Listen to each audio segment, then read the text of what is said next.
আলমগীর আমার বউরে এক রাইতে এমন কি করছ সিটি ছুটে গেছে গা গোল খিলার লাগে আমার ঘরে গরুর মাংসের অভাব নাই আয়ে যে খাওয়া তোছে এত সারে নাই আর তুমি চুপ থাও। আচ্ছা। ওরে আর এত কৈফত দেয়া লাগবে কিসের লাইগা? এই যে শুনেন দেখেন এতদিন আমি আপনার সংসার করছি ভুল বুঝা করছি মনে করেন গেলে আমি স্মৃতি শক্তি হারাই গেছিল এখন আমার স্মৃতি শক্তি ফিরে আইছে কি জানেন ওই সংসারে থাইয়া আমি যে কষ্টটা করছি কোনোদিন গরুর গোশের একটু চামড়াও দেখি নাই।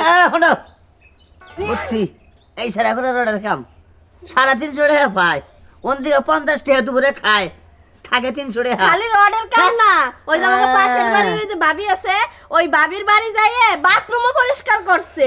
ও তার মানে ফিরে যে গরুর গোশত যে রাইনা থুয়ে গেছে ওগুলো সব খাই লাইছো? না পাগল আমার নতুন করে আনছে না অভাব কি আচ্ছা এই আমার শরীরটা না কি বাজে নেই জিমাইতাছে বসতাছে না কিছু আমি ঘর ফিরে গেলাম কেন আমি কেন আমি যাবো